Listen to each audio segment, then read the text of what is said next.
Ah, that's better. I've been on my feet too long. My name is Margaret.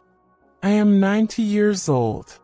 I have lived through wars, economic collapse, the rise and fall of entire generations.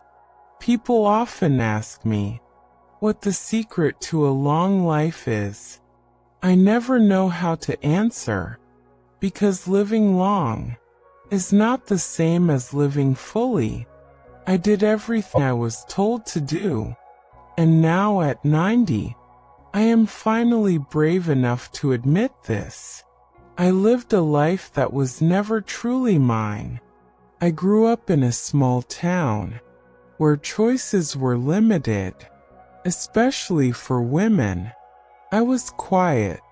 I loved books more than people. I imagined a future filled with classrooms, chalk dust, and children asking questions.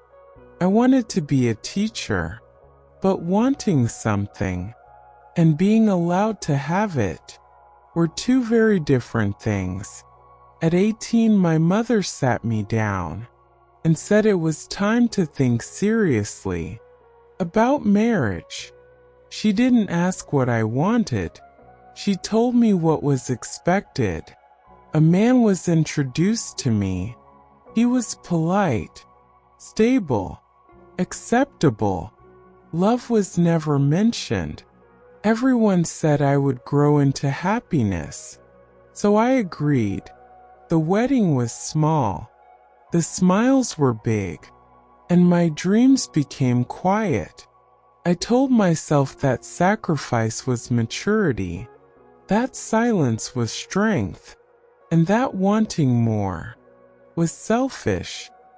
Marriage quickly turned into routine. Days blended together. Meals, laundry, responsibilities. I became very good, putting myself last. When my husband came home tired, I listened.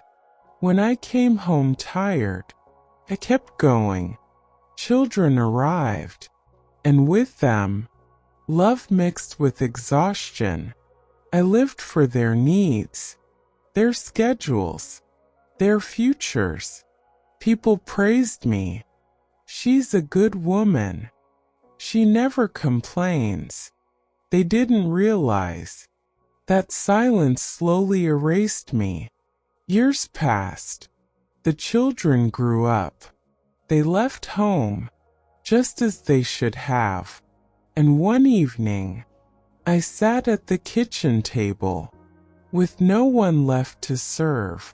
That was the first time I truly heard my own thoughts, and I didn't recognize the woman thinking them.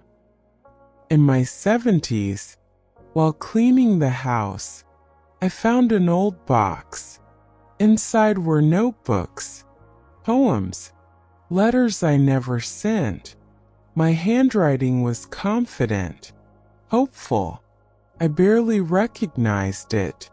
I sat on the bed and read my own words, as if they belonged to someone else. That young woman believed her life mattered, and I had slowly convinced her that it didn't. Regret didn't hit me like a storm. It came quietly, like a heavy realization. No one stole my life. I gave it away. I waited for approval. That never came. And by the time I felt brave enough to choose myself, most of my life was already behind me. If you are listening to me now, please understand this. Love your family, care for others, but do not disappear. Speak your truth. Protect your dreams. A life lived only for others feels empty at the end. I am 90 years old, and the greatest lesson I learned is this: you deserve to live as yourself, not as a role.